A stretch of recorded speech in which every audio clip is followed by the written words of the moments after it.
Tonight I have a wonderful guest. She's a meditator and a spiritual practitioner, and her name is Charlotte Herbert. Charlotte has had 30 years of experience working with meditation, and she's a spiritual practitioner. We're going to find out what that is in a moment. During this time, she has practiced several forms of meditating, including Transcendental Meditation, TNM, and that was with the Maharishi Maharaj, and Kriya Yoga, who was devised by Yoganandaji, my favorite, Paramahansa Yoganandaji. Charlotte has been writing, both professionally and creatively, for 25 years. Her essays have appeared in Sunday's Boston Globe magazine and the Sunday Worcester Times and Gazette, and her short stories have been published in over half a dozen literary journals. Her novel, Numbering Stars, was a finalist in both the Hemingway First Novel Contest and the Thomas Wolfe Fiction Prize. She resides in Northborough, Massachusetts with her husband and their son. My goodness, Charlotte, that is such an achievement, all those writing awards. Good evening and welcome. Well, thanks so much, Elizabeth. Thanks for having me on the show. I appreciate it. Well, it's wonderful to have you. My husband would give anything to have these writing awards. He's been writing novels for years. Yeah, it's tough. There's a lot of competition, but I think you have to stay positive and keep at it if it's your dream, you know. So, that's the first thing I want to ask you, Charlotte, is will you please tell us what a spiritual practitioner is and how you work? Well, I started meditating. I started meditating when I was 18 in college, and so I've been meditating over 30 years, and I also call myself a spiritual practitioner because I like to think about God, to practice japa yoga, which is taking the name of God when I'm walking or driving. If I can remember God, it's a great thing. So I try to have other practices, not just meditation. I think we all do. We're all spiritual practitioners, so I think it was just something I put on my resume. Well, Charlotte, in our world, in the New Age world, a spiritual practitioner is a healer who earns money. Okay. That's the definition of it. So that's why I wanted you to explain your view of it. I see. Could you please give us an overview of your book, the newest one? You've done two, have you not? Yes. What I'm on the show to talk about tonight is actually my meditation book, which is titled Meditate and Experience God, Saints, Scriptures, and Science Point the Way. And so this book is actually intended to show how through meditation we all can experience God, that we can experience the same transcendence, the same expansion, and the same bliss that saints and sages speak of when they say that they commune with God. The Bible talks about this when it says, it's the peace that passeth all understanding. Mm-hmm. And I just want your listeners to know that this is their birthright, that anyone who is born as a human, it's your birthright to know God, to commune with God, to meditate and experience God, as my book talks about, because we are all children of God. So that's the first thing I wanted your listeners to know. And just a little more about my book. It's actually divided into 3 sections. Part 1 is what the teachings state, and that just explains the Eastern teachings of yoga, which have their origin in India. And these teachings can be found in some context in all of the world's major religious traditions. So what you're saying is that you are bringing the East and the West together, the knowledge of the East and adding it onto the knowledge of the West. Is that true? Yes, this is true. Well, part 2, just to tell you the other 2 parts, which will tie into your question actually. Part 2, so part 1 is what the teachings state. Part 2 is, are the teachings true what others say? And this is where I have a multi-denominational approach to God, because I kind of extensively quote from 9 different saints and sages from all the world's religious traditions. That's fabulous. Yeah. And what made you want to write this book? So I will get back to that just real quickly. I just want to go on to part 3. But so part 2 is, are the teachings true, what others say? And this part talks about what saints, scriptures, and science say in support of the teaching. So I also quote from all the world's major religious scriptures and also from quantum physics. And part 3, which is really important, is find out for yourself about whether the teachings are true. And these are steps you can take, which basically are different techniques of meditation. So part 3 talks about meditation techniques. And then you asked why I wanted to write this book. As you mentioned, I do follow the spiritual teacher Paramahansa Yogananda. And in his writings, he's talked several times in his writings. He's passed on now. But in his writings, he talks about what God is like, what communing with God is like, and what the saints and sages say about this. And he's always saying... The greatest book that he ever wrote was the autobiography of yoga. Yoganandaji died in 1953.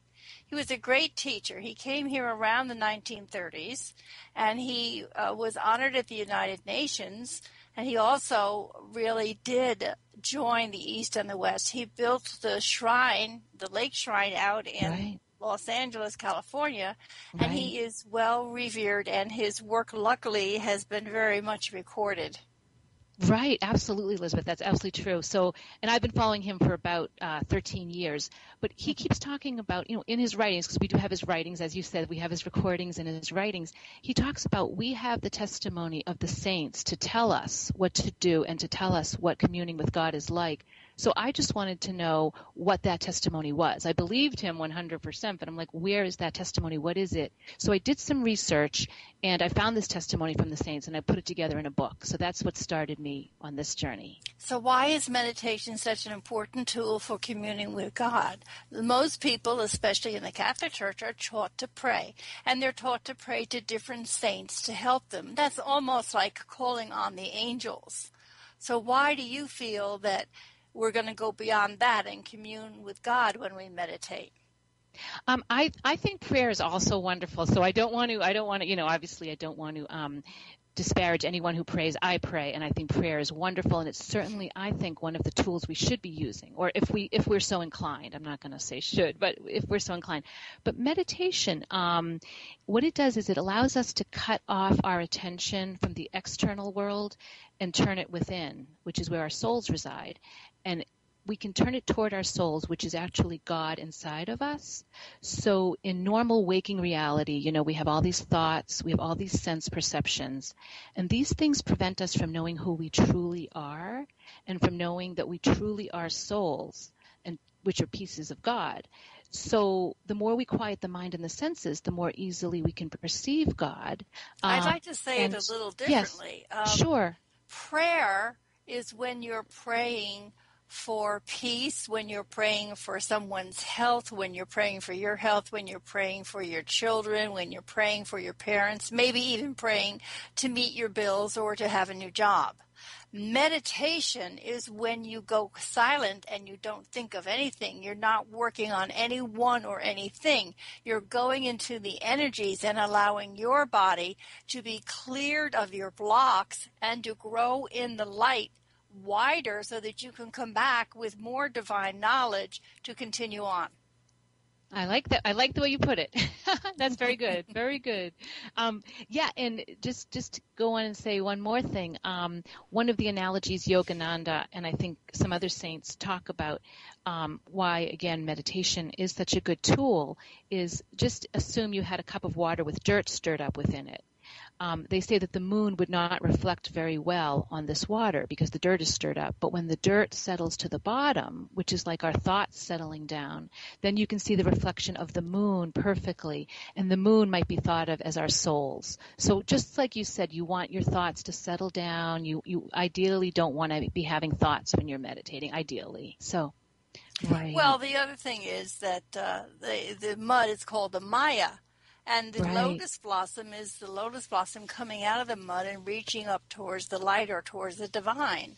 So we all have to walk through our karma. We have to do it, and it's best to do that with your eyes open and saying, "Yes, I welcome my karma," as a person by the name of Babaji recommends. Right. You need to embrace your karma. but you can learn how to do it on a higher level so that your growth and your soul can go back when you finish this life and you go back to your soul pod, you're at a higher level, which makes all kinds of wonderful things happen. Right. No, that makes a lot of sense. And just quoting from the Bible, which is Psalms 46:10, they say, "Be still and know that I am God," which is beautiful, right? Mm-hmm. It's one of them. Good stuff. So, what is communion with God like, and what do the sages and sages tell us about what happens to us when we're communing with God? Okay, so, as I mentioned, I have 9 different saints and sages that I talk about in my book from all the world's great religious traditions, and I have males and females. Would you like to name them? Yeah, I could name most of them, or I could name all of them. I have saints and sages from contemporary times and from some ancient times. So I have, for example, I have Saint Teresa of Avila from the Christian tradition. I have Saint John of the Cross from the Christian tradition. I have Yogananda from the Hindu tradition. Amachi, also known as the hugging saint, or Amma. They call her Amma. And you're laughing. I don't know why, but because she's I've been with her for 25 years. Oh, how wonderful! That's why. Wonderful. I've seen her a couple times and received her blessing, which her darshan. She's coming to you next week. Get yourself there. Oh, is it next week? Actually, it's not. It's in July. Right. Usually it's in July. Yeah. So she's wonderful. Okay. So and then I also have let's see, Brother Lawrence of the Resurrection. He talks about practicing the presence of God. And then I have Rumi and the Baal Shem Tov from the Jewish tradition, and the second Dalai Lama of Tibet. So those are some of the saints and sages.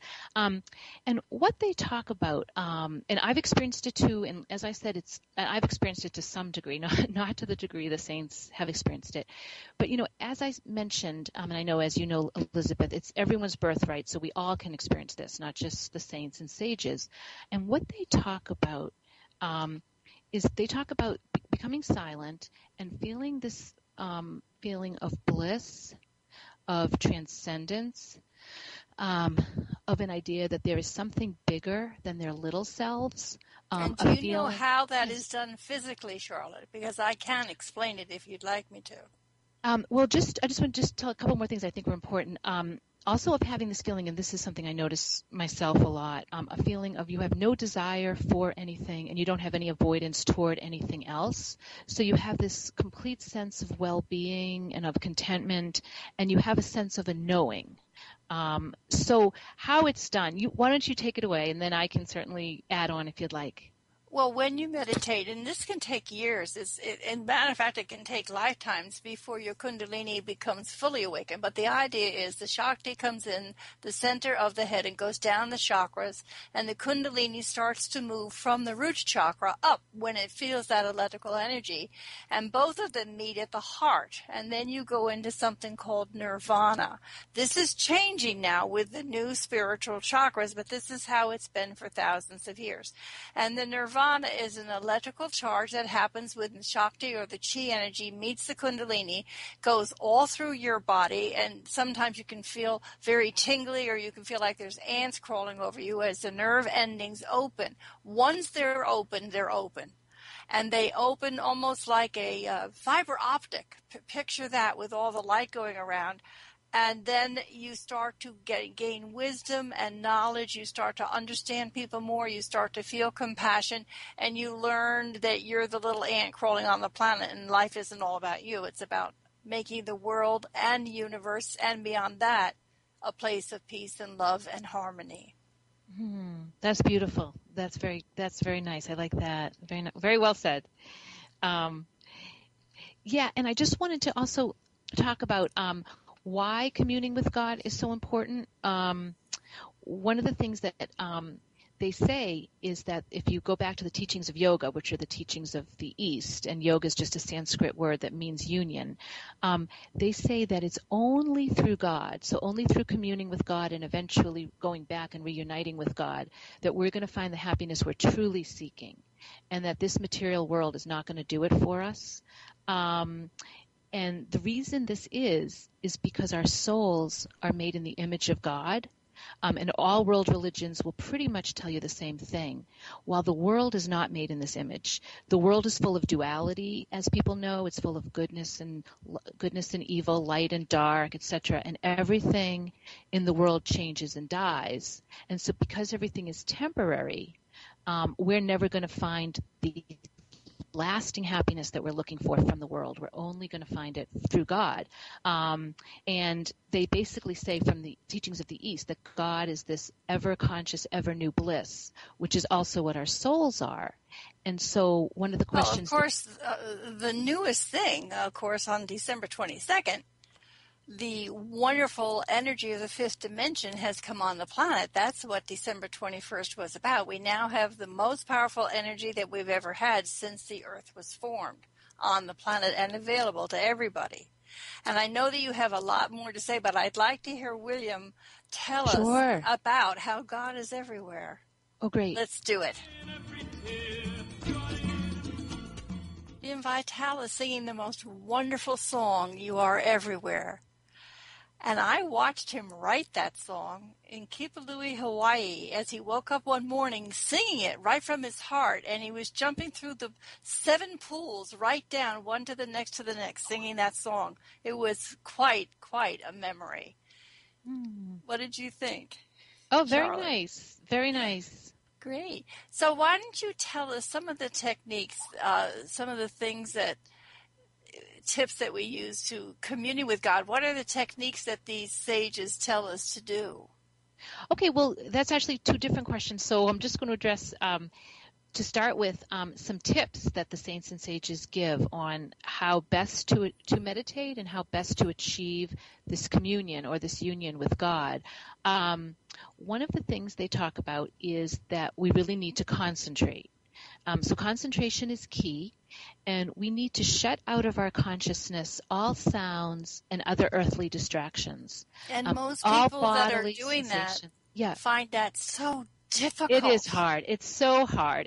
But there's a few things we need to just keep in mind while we're meditating so that it doesn't become too willy-nilly of a practice. I mean, I know I started meditating when I was 18, and a lot of those years, I'm not going to say they were wasted, but I think I was too relaxed about the whole effort. So one Zen master once said, alert, alert, relax, relax. So it's this balance where we don't want to be too relaxed, like, oh, I'm just going to have thoughts, and that's okay too. We want to remember we're meditating. So we want to concentrate, and Yogananda says we also want to have this intensity of effort. So it doesn't have to be, straining, but we want to have this intensity to it, that it's important. This is an important practice. And St. Teresa of Avila talks about the mind as a madman. I don't know if you know those quotes, but she says the mind and the thoughts should be laughed at as the silly things that they are. So while we're meditating, when those thoughts come, we want to try, and as soon as we're aware that they're there, then we want to try not to think them, because if they're really important, they say they'll come back to us later. We can have a planning session later and think those thoughts. So those are some of the tips that you want to concentrate. I would also say you want to put your attention up at the spiritual eye, the point. Well, Amma teaches to repeat a mantra over and over again, and so does the Maharishi Maharaj, which does really help people. Right. And a lot of people have a hard time in the beginning sitting with their eyes closed. And Charlotte, I think that has to do with trust. And so I teach them, if they have to open their eyes, to look at a spot on the other side of the wall and make that their spot. And then finally, as they do the mantra, let themselves relax, and the eyes do close eventually. That seems to help. That's very interesting. That's interesting. I haven't really come at it from that angle. That's very interesting. Right. I could see that. And so anyway, part 3 of my book does have some meditation. It has introductory information on 8 different meditation techniques. So some of those techniques are right in the book, and some, the readers would have to go to other sources to find out more about. But a mantra-based technique is certainly one. What I also recommend, and I know you were talking about the Kundalini aspect, I think, Elizabeth, is there are basically pranayama techniques of meditation, and then there are non-pranayama techniques of meditation. A mantra-based meditation is a non-pranayama technique. So what I recommend to people, and they don't have to do this. If you're a beginner, you can do any meditation technique that you're comfortable with. And really, I feel that any meditation technique is good. But pranayama techniques basically have to do with the life force, and it's often some kind of breathing that helps us to control and maintain and keep and do something with the life force. And I've got to say this, Charlotte, there Yes. are some that are good and there are some that are very, very, very, did I say very bad for you? Okay, right. I've heard that myself. Because the people do not know how to do the breath. So until you learn how, I do not think that you should take that on to start without a good teacher. There is a wonderful teacher. His name was Yogi Bhajan. He's also passed on. Right. And he developed Kundalini Yoga, and he's wonderful, and his classes are wonderful. And I love those breathing techniques, the Sat Nam and the breathing in and then counting to 4 and breathing out. But I do not like Rolfing, and I do not like the Sandra Ray techniques. I think they're dangerous to the body, and I've seen people have real problems with it. So taking deep breaths to clear your mind, to begin with, maybe take 3 deep breaths and then start until you can get into a class where someone is watching you, holding the energy, and teaching you how to do the prana breathing.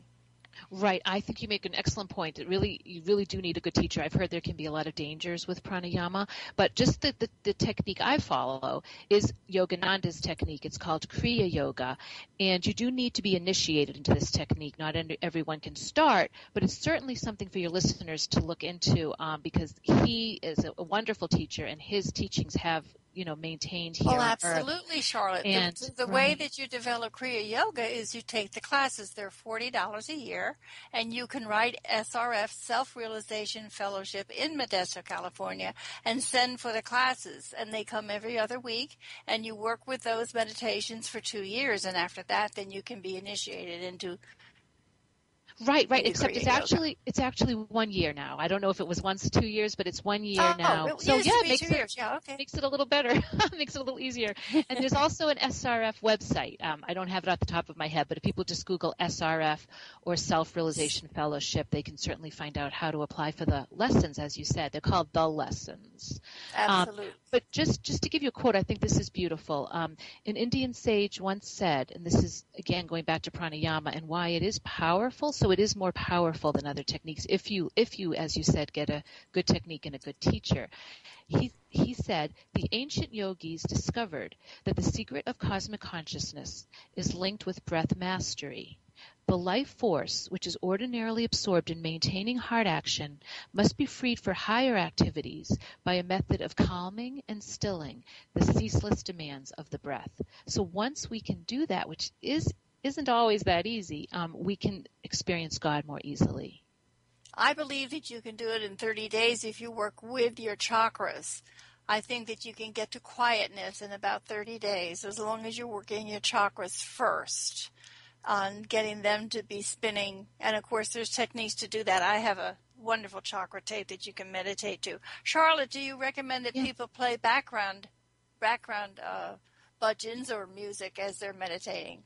No, I don't. But that's the kind that I practice. Now, there's, I'm certainly willing to You're in total so silence. Many different, right. You should be in total silence. Now, if there's background noises, that's life. But when we get to that transcendent state, what I've noticed is the background noises don't matter anymore. And sometimes we're struggling and we're fighting, and so silence is how we do it and how Yogananda's teachings do it. But Yogi Bhajan did it differently. Yogi Bhajan said that if you have trouble, remember we talked about the people that can't close their eyes, the people that haven't gotten there, they've never done prana yoga.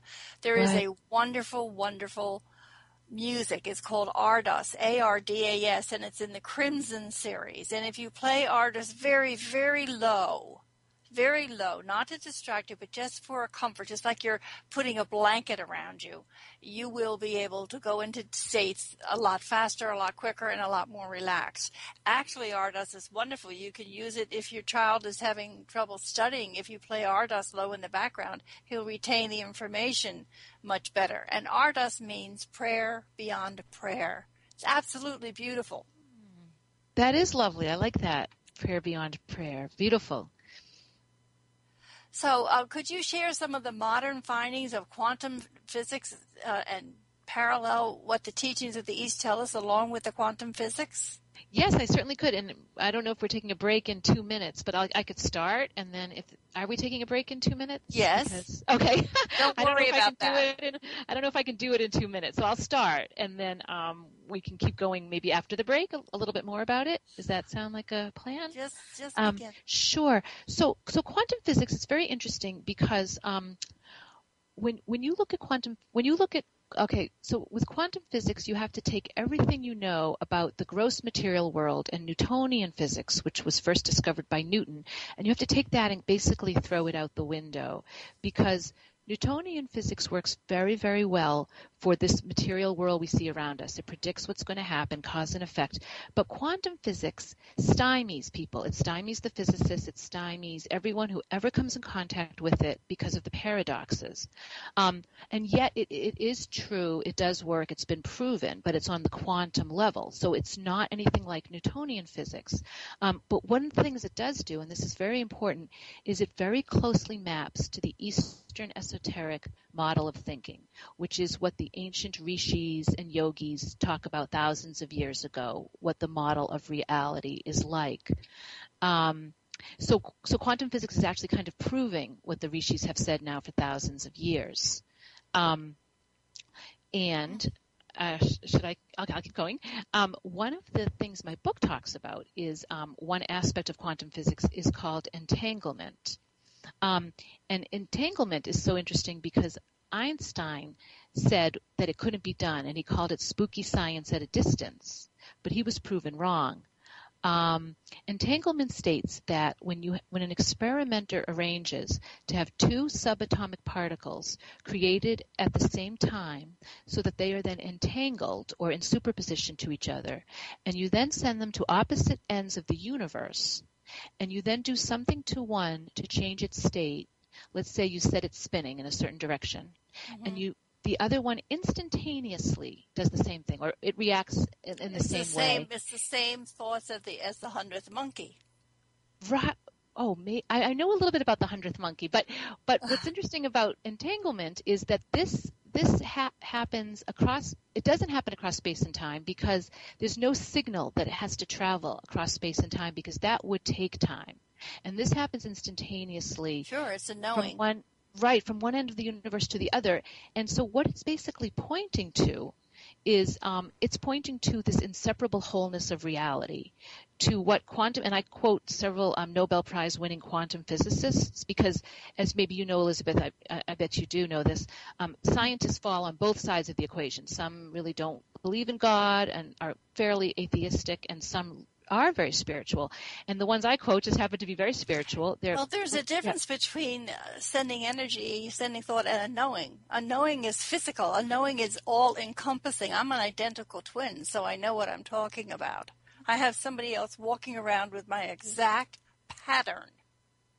Okay? Interesting. So if there's something going on with her, I may not know the details, but I know that something is going on with her, and I know it in an instant. I know it as it's happening. It's very interesting. Yeah, I've heard that. So it has to do with harmony. It has to do with spin vibration. It has to do with frequency. I wrote a book on it. It's called Ascension Access in the Fifth Dimension. And it explains how and why this happens. And yes, Charlotte, we do have to go for a break, and we will be back. Could we please have your website? Oh, yes. People can find my book on Amazon if they just Google my name, Charlotte Hebert, Hebert, or the title of my book, which is Meditate and Experience God. And they can also find videos on YouTube if they Google either me or the name of my book. So I have videos about meditation. Sure. And we've got your book tonight in the Metaphysical Corner, so people will be hearing a little bit more about it right after the commercials. Oh, terrific. Okay, so here we go on to the commercials, and we'll be back after the break. This is Elizabeth Joyce with Let's Find Out. Wisdom Magazine is one of the East Coast's largest free publications, with more than 1,000 distributed bi-monthly in 3 regional areas: New England, New York City and New Jersey, and Pennsylvania. Wisdom is dedicated to opening the people's hearts and minds to the philosophy, products, and services of the new millennium, bringing love, peace, and positive information into the community. Elizabeth writes the astrology column for Wisdom, as well as a weekly astrology update for the Wisdom Magazine website. Visit us at wisdom-magazine.com to view our web edition.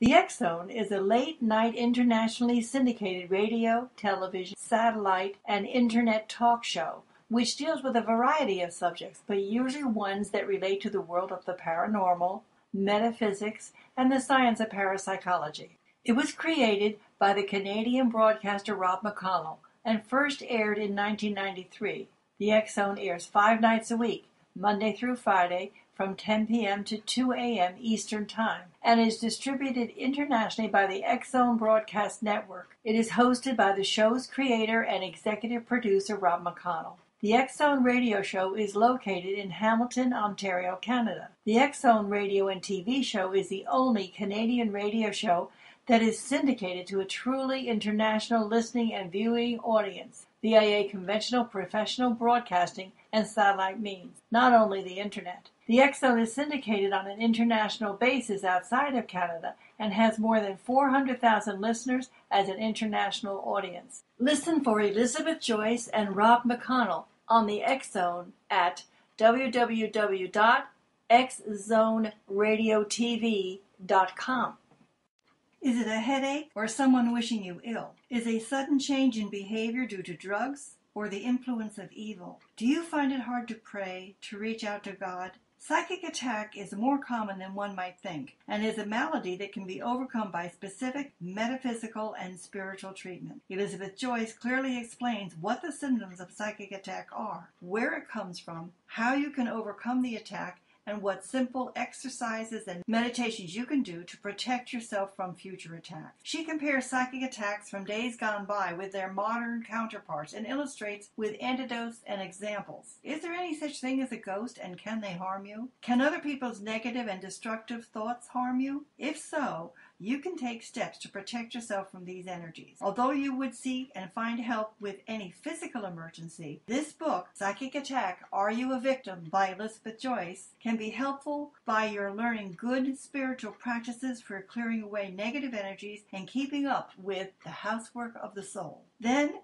if something overthrows you, there are some good strategies at hand so you can begin to remove them. Learn what to do as well as what not to do. Elizabeth Joyce is an expert on ghost busting, and she has been to court on many occasions helping people get their money back from the gypsies and so-called psychic stealers. This is a book that you'll want to pick up and keep in your library because it's a how-to book as well as an informative book. Psychic Attack, Are You a Victim? By Elizabeth Joyce is available at Amazon.com as well as the website www.new-visions.com. Be sure to pick up Psychic Attack. You will want to hear Elizabeth's personal story as well as get this great information that could be helpful to you and your family in the future. Psychic Attack, Are You a Victim? By Elizabeth Joyce.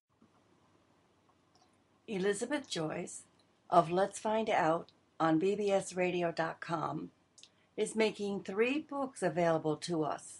They will be released in the summer months of 2013.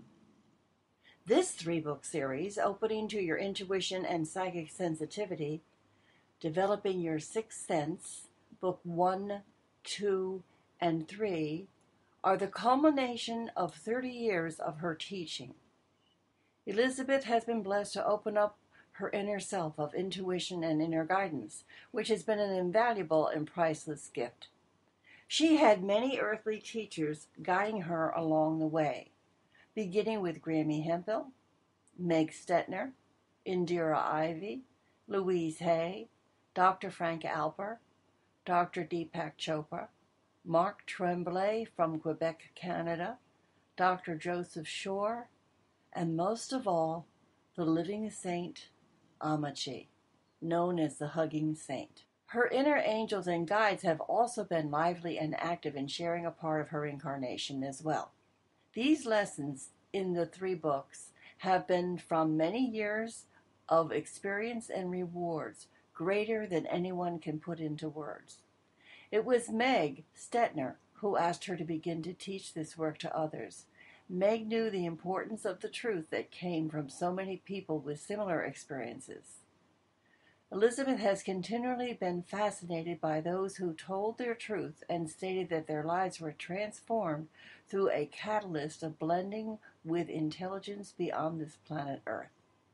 Learning the chakras, how to apply them, how to go into deep meditations, how to protect yourself from negativity, wrap in white light, and learning to understand the essence of energetic healing has been important to Elizabeth and is invaluable to others as well. Elizabeth has had many exciting inner experiences. Some are shared in these 3 books, but the best is yet to come in her next book, which is her autobiography, Unlimited Realities. Opening to Your Intuition and Psychic Sensitivity, Book 1 will be available mid-June. Book 2, mid-July. Book 3, by September. Be sure to add these valuable teachings to your library. You can get all of them at Amazon.com. You're listening to Let's Find Out on BBSRadio.com, Station 1. If Internet radio has a name, it's BBS Radio, the #1 live Internet radio talk show on the planet. Let's Find Out and our honored guests come to us every other Monday night at 9 p.m. Eastern and 6 p.m. Pacific. If you would like to call in and ask a question, please dial 888-627-6008 in the U.S. and Canada. Again, that's 888-627-6008. Now, if you're just tuning in and would like to hear this show in its entirety, a podcast will be available tomorrow, and you can download it at the archive link at bbsradio.com. Remember, if it's not mainstream, it's BBS Radio. So now, let's find out with our host, Elizabeth Joyce. This is Elizabeth Joyce from Let's Find Out, and now it's time for the Metaphysical Book Corner.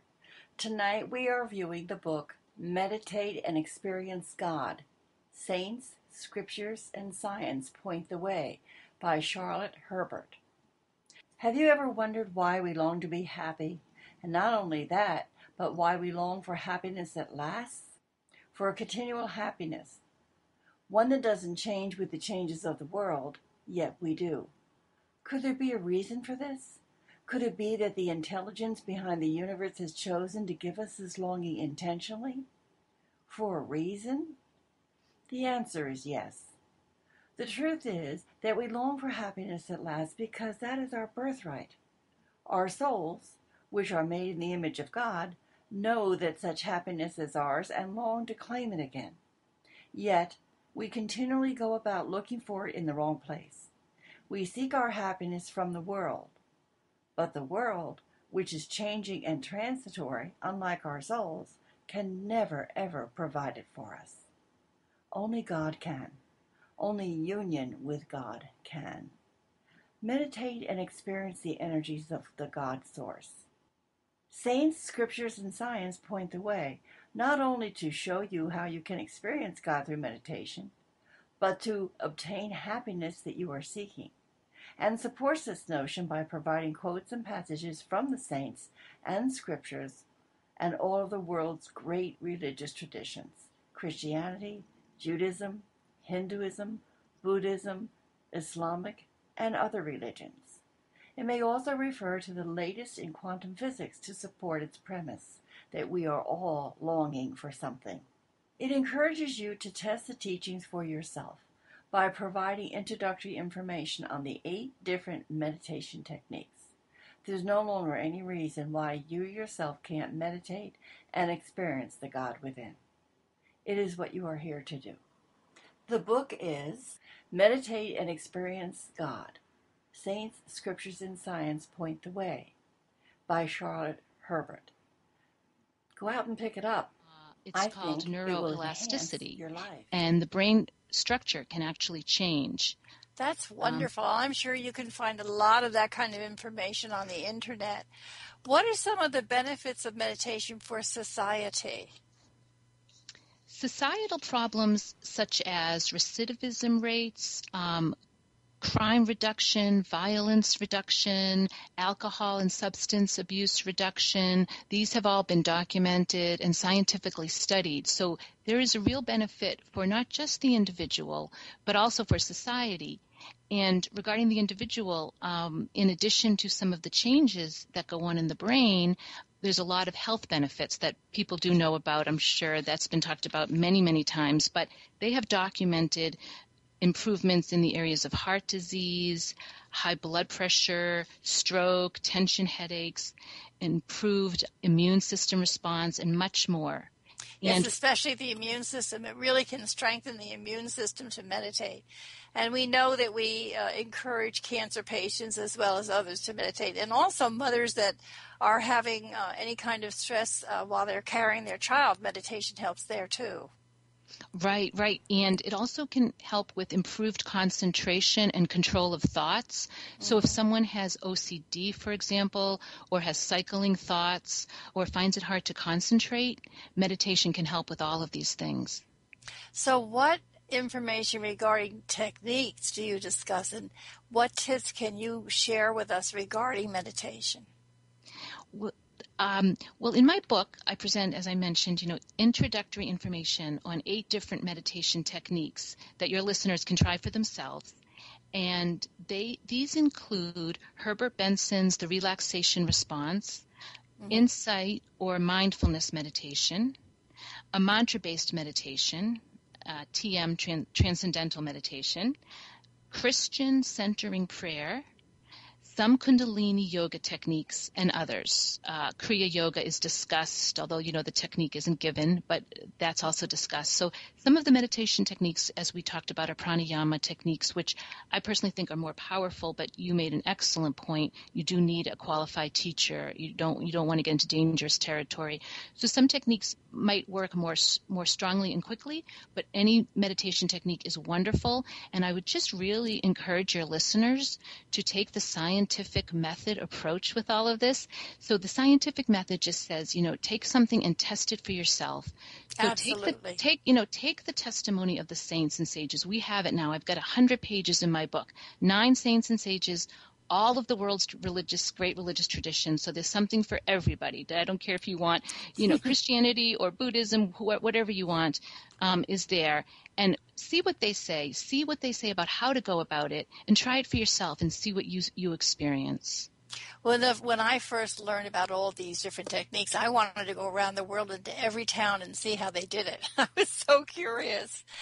So could you tell us a little bit about your own personal experiences with meditation, Charlotte? Yes. I've been meditating for over 30 years, and personally, I've found that meditation has helped me to feel happier during the day, especially right after a good meditation. I find I get distracted less easily, and I can more easily focus on things that are important in life, and I can more easily prioritize things.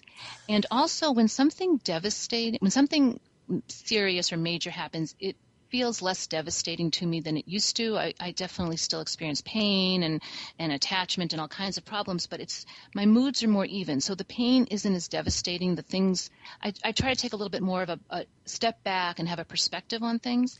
Well, it helps you work through it better. Louise Hay, who was my teacher, teaches that you have 24 hours to cry and hoot and holler and do whatever you have to do. And then you have to start saying, okay, this has happened. I accept it now, and I have to go on to other things, or this is what I can do to work things out. It takes away fear when you embrace it and allow yourself the feelings. Allow yourself to cry or to mourn when you've had a separation or a disappointment for 24 hours. Absolutely. And then that next day, come up, do your meditation, and come up and know that it's in the light. Right, right, absolutely. In fact, even the marathon bombers, I've been reading the Globe about the marathon bombing victims, which is so tragic. But one of the things one of the peer counselors talked to, I think one of the amputees about, was it's okay to have a down day, but let's have the goal be, and this is just a nice goal, don't have two in a row. So that's very similar to Yeah, what Louise Hay said, right? So yeah, right. so that help, meditation helps with that. And when it's at its very best, which are those moments, I guess, when my chakras are open, I felt a little bit of what the saints and sages talk of, which is that feeling of transcendence, that feeling of expansion, this feeling of knowing. Like you talked about knowing. You know that there is something larger than your little self, and that you're a piece of that. You also feel complete contentment and complete self-satisfaction and a feeling of pure well-being. And it doesn't necessarily last long; it might last I think seconds, I think but the contentment that you find is living life without a fear, a worry, or a concern. That doesn't have anything to do with feeling that you've got the world by the tail or that you're the best. It has to do with not having a worry, a hurt, or a concern. And that yes, really helps everybody relax and know that they're a part of the universe. that makes sense. That makes sense. In fact, let's see, Saint Teresa of Avila, she has a beautiful quote. Oh, here it is. She has a beautiful quote about what meditation is like for her. She said, the body experiences the greatest delight, and the soul is conscious of a deep satisfaction. So glad is it merely to find itself near the fountain that even before it has begun to drink, it has had its fill. There seems nothing left for it to desire. So that's when her soul is communing with God. Well, that's And if beautiful, and I really want to thank you for being on the air tonight, Charlotte, and I hope that we can have you back. This is Elizabeth Joyce with Let's Find Out, and I just want to let you know that we are here every other Monday night, and next time I'm here, which is June 17th, I'm going to be teaching you some of the basics. There will be a teaching program. And I will be teaching you some basics on working your chakras and some basics on how to relax and to begin your meditation. I am asking everyone to give a few seconds tonight to pray for the ill, pray for your loved ones, and to pray for world peace. We're going into a meditation now, and it's called Loving Yourself Through Change. We've just been through 3 eclipses that have changed everything, and you'll really feel these changes between now and August 1st. So the meditation is going to help you, loving yourself through change. This is Elizabeth Joyce with Let's Find Out on bbsradio.com. Thank you for listening, and good night. The reason that people do not move forward with change is because they are unwilling and unable to devote the time and energy required to meditate and focus their thoughts on a new energy and discoveries within themselves and stay with them until the change can have time to take form. It takes faith, trust, and determination to go into these fifth dimension energies and persevere. One of the most difficult experiences we all face looking back at our past is to understand where these beliefs, habits, and fears began. As we work to recognize these patterns, which we refer to as cleaning house, everything around them, everything around you, including your thoughts, relationships, and emotions, often become messier and more complicated before they can be removed, healed, and resolved. It can be daunting for the most hardiest of souls when faced with what they may have to deal with as they begin to take a look at the repercussions and results of their past actions. Are you willing to ascend, to look completely at yourself on your journey to a higher level, while wrestling with your ego, that ego who is always struggling to remain in control? As with anything that comes with great rewards, you need to be willing to look completely within yourself, and that requires the soul to open its heart and accept some painful responsibility for your actions. This brings you the reward of freedom, forgiveness, compassion, and understanding. Life is about how you handle each and every moment as you live. The outcome is not as important as the energy you put doing the walking of your path. The knowledge gained during your life walk puts out an energy, and the outcome is a result of that energy. So, sit in a deep chair, both feet flat on the floor. Take some deep breaths.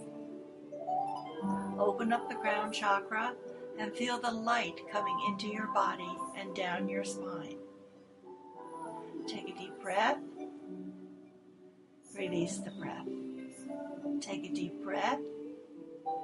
Release the breath. Take another deep breath. Release the breath. Don't judge yourself for human imperfections. Be gentle with them. Living in the now is a joyous moment of awakening. Breathe in. Let the new energy fill you. Breathe out. Breathe in. Let the new energy fill you.